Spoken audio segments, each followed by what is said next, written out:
press the bell icon on the YouTube app and never miss an सभी को जय हिंद दोस्तों, आप सभी का हार्दिक स्वागत है जय हिंद रिएक्शंस पे। आशा करता हूं कि आप सभी लोग बहुत अच्छे होंगे। तो आज हम आपके लिए एक लेटेस्ट, एक इंटरेस्टिंग और एक बहुत ही मजेदार वीडियो लेकर आए हैं जिसमें आप देखेंगे पाकिस्तान की मशहूर पत्रकार आरजू काज़मी के सवालों से चिढ़ गए भारतीय मौलाना साजिद रशीदी। तो ये वीडियो काफी इंटरेस्टिंग होगी, आप देखेंगे इन दोनों के बीच में हुई तू मैं। तो ये वीडियो बहुत ही मजेदार होगी, इसे अंत तक देखें और चैनल पर नए हैं तो चैनल को सब्सक्राइब कर दें ताकि हम आपके लिए लेटेस्ट और इंटरेस्टिंग वीडियोस लाते रहें। और ये वीडियो का सेकंड पार्ट है, फर्स्ट पार्ट हम ऑलरेडी आपके लिए चैनल पर डाल चुके हैं। तो चलिए साथ मिलकर ये वीडियो देखते हैं। जय हिंद, जय भारत। मुसलमान का जिस्म अल्लाह की मर्जी है, अल्लाह की अमानत है उसका जिस्म। अल्लाह ने मुसलमान को जानवर बनने के लिए पैदा नहीं किया।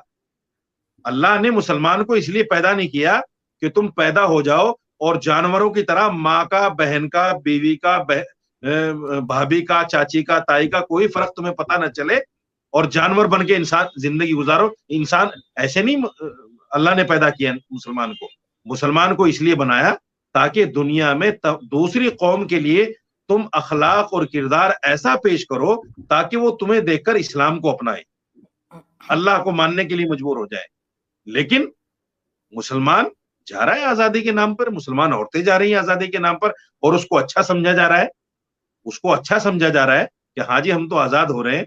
मैं ये नहीं समझ पा रहा हूं जो मुसलमान औरतें आजादी के नाम पर पर्दे का या इस तरह की चीजों का मुखालफत कर रही हैं, क्या उन्होंने कुरान को नहीं पढ़ा? क्या कुरान में पर्दे का जिक्र नहीं है?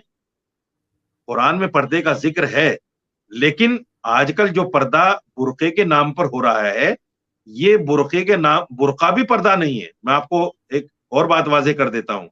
बुरका जो फैशन का बुरका चल रहा है, जिस तरह कपड़े टाइट पहनती है बुरका भी उतना ही टाइट होता है। बुरके का मतलब ये है, उस वक्त में बुरका तो होता नहीं था, उस वक्त तो चादरें होती थी। उन चादरों को ही पर्दा बताया गया था उस वक्त में कि भाई आप अपनी चादरों को अपने सरों से पैरों तक अपने आप को ढांप के रखो। और ये मैं कुरान की बात नहीं कर रहा हूं, आप वेदों को उठा लीजिए, ऋग्वेद में बाकायदा इसका जिक्र है। वेद तो कुरान से भी पुरानी किताब है, लेकिन उसमें भी पर्दे का जिक्र है। सनातन धर्म में बाकायदा पर्दे का जिक्र है, और मैं कहें तो आपको मंत्र भी पढ़कर सुना देता हूं। लेकिन क्या है कि मुसलमान को इस्लामी जिंदगी से अलग करने का अगर कोई रास्ता है, वो यही है कि मुसलमान औरतों को आजादी का जहर पिलाया जाए और उनसे कहा जाए कि इस्लाम तो तुम्हें कैद में रख रहा है, इस्लाम तो तुम्हें जिंदगी जीने का अधिकार ही नहीं देता है। इस्लाम में रहकर तो तुम अपने अधिकारों को, अपने हुकूक को पहचान ही नहीं पाओगी। इससे आजाद हो जाओ, अपनी जिंदगी आप जियो।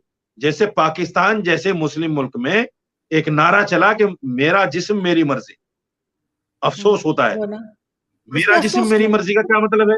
मैं जो चाहे करूं? मेरा जिस्म मेरी मर्जी का मतलब औरत को हक होना चाहिए ना, औरत को हक होना चाहिए ना।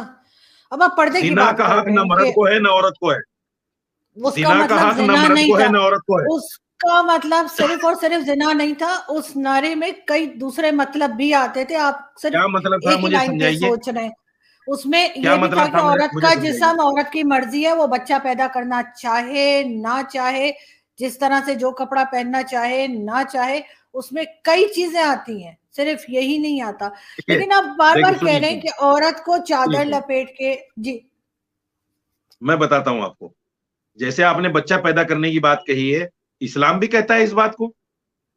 अगर औरत बच्चा पैदा नहीं करना चाहती तो उस वक्त में बच्चा ना पैदा होने के जो आजकल के हालात हैं वो तो थे नहीं, लेकिन उस वक्त में भी अज़ल का हुक्म दिया। अगर आप समझती हो, अज़ल का हुक्म दिया बाकायदा शरीयत ने कि अगर औरत इस काबिल नहीं है कि बच्चा पैदा कर सके और उसकी जान को तकलीफ हो सकती है, तो आप बच्चा पैदा करने के लिए औरत पर जोर नहीं डाल सकते। इस्लाम ने तो यहां तक कहा है कि औरत बच्चा पैदा करने के बाद अगर ये कह दे उस बच्चे के बाप से कि आप अपने बच्चे को संभालो, मैं इसको दूध नहीं पिला सकती, तो शरीयत ये कहती है कि उस औरत के ऊपर जबरदस्ती नहीं की जा सकती कि आप दूध पिलाओ उसको। वो तो अपनी माँ होने का फर्ज अदा करती है और बच्चे को दूध पिलाती है मोहब्बत में। मुझे बताइए ना मौलाना साहब के सऊदी शरीयत ने क्या छूट नहीं दी औरत को? نہیں خیر پاکستان سمیت جتنی بھی اسلامک کنٹریز ہیں ادھر تو بہت ہی کنزرویٹو قسم کی سوچ ہے.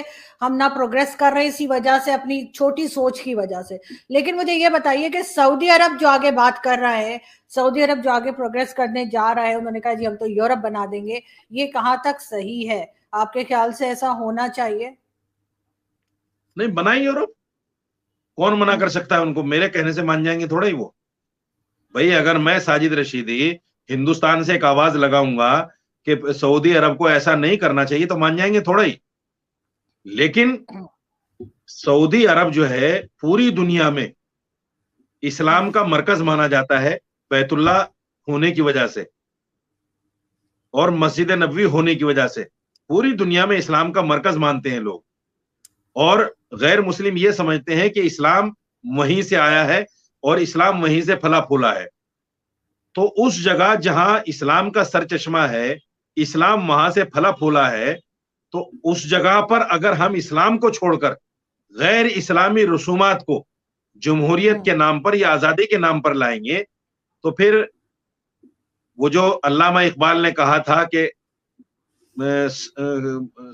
وہ کیا بت مل گئے صنم خانے سے, میرے پورا شعر یاد نہیں آ رہا ہے, بتوں کو جس طرح سے پاک کیا تھا کعبے کے اندر سے, پھر وہی حالات پیدا ہو جائیں گے.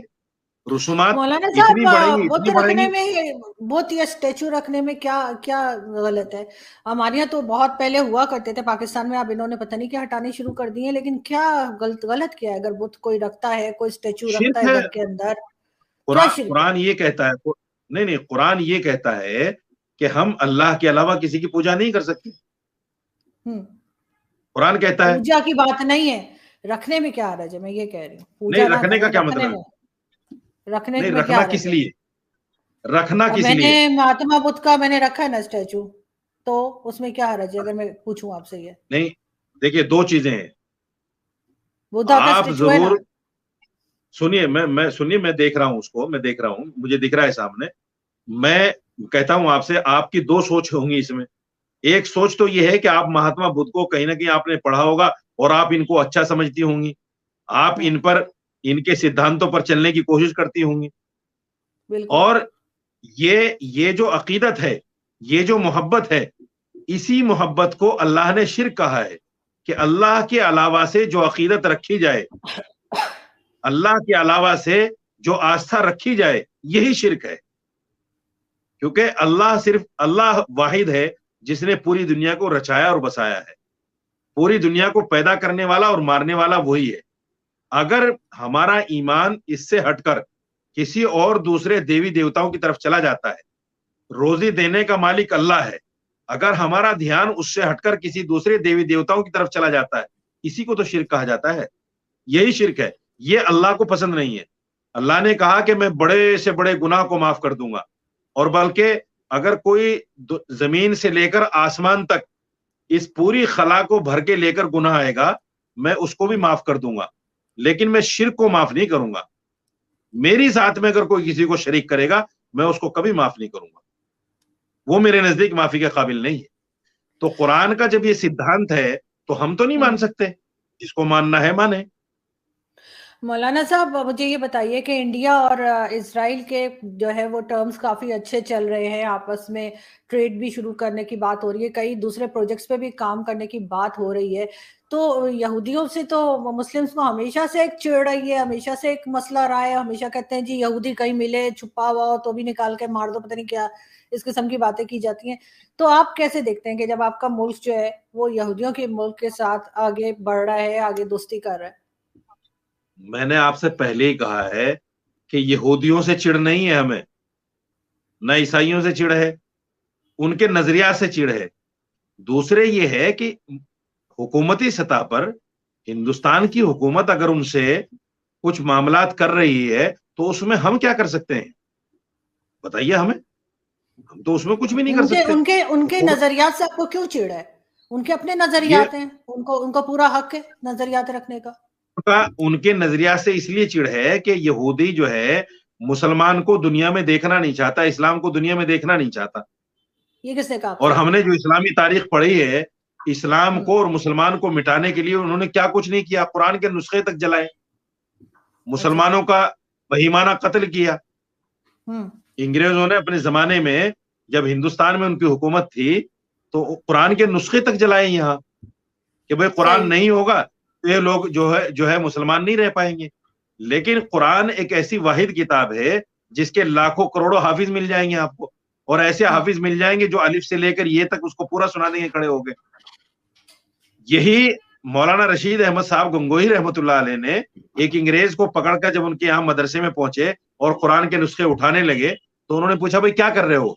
तो उन्होंने कहा भाई कुरान के नुस्खे उठाने का हुक्म हुआ है कि कुरान नहीं रहेगा तो मुसलमान खत्म हो जाएगा। तो उन्होंने कहा अच्छा इधर आओ। उन्होंने अपने पास उस अंग्रेज अफसर को बुलाया और एक 15 साल के बच्चे को बुलाया और कहा बेटा कुरान फला जगह से पढ़ना शुरू करो, और उसने पढ़ना शुरू कर दिया। फिर कहा फला जगह से शुरू करो, फिर उसने पढ़ना शुरू किया। तो मौलाना रशीद अहमद गंगोही रहमतुल्लाह अलैह ने कहा कि अंग्रेज जालिमों, तुम कुरान जो किताब है उस किताब को जला सकते हो, मुसलमान के दिल में जो कुरान है उसको खत्म नहीं कर सकते। दोस्तों आशा करता हूं कि वीडियो को आपने अंत तक देखा होगा और आरजू काज़मी जी और मौलाना रशीदी के बीच में हुई डिबेट और उनके बीच में तीखी बहस आपको काफी पसंद आई होगी और ये वीडियो देख के आपको काफी मजा आया होगा। जब भी हमने देखा है आरजू काज़मी की बातों से मौलाना को हमेशा चिढ़ होने लगती है। अगर हम बात करें तो मौलाना को इस बात से भी तकलीफ होने लगी कि आरजू काज़मी जी ने अपने घर पे महात्मा बुद्ध जी का स्टैचू क्यों रखा है। वो तो अच्छा कि मौलाना के हमारे साथ डिबेट में नहीं है, वरना भगवान भोलेनाथ की ये फोटो देख के तो मौलाना इस बात पे भी चिढ़ जाता। और अगर हम बात करें पढ़ाई लिखाई की, जैसे कि आरजू काज़मी जी ने भी उससे पूछा कि कुरान का पहला लफ्ज जो है वो इकरा यानी कि पढ़ो, जो मौलाना है उस बात को भी गोलमोल करके बात को कहीं और लेके चला गया। तो आशा करता हूं वीडियो आपको काफी पसंद आई होगी। अगर आपको वीडियो अच्छी लगी है तो इसे लाइक और शेयर जरूर कर दें, और चैनल पे नए हैं तो चैनल को सब्सक्राइब कर दें ताकि हम आपके लिए लेटेस्ट इंटरेस्टिंग और मजेदार वीडियोस लाते रहे। तो चलिए फिर मिलेंगे ऐसी किसी जबरदस्त डिबेट में, तब तक अपना ध्यान रखिए।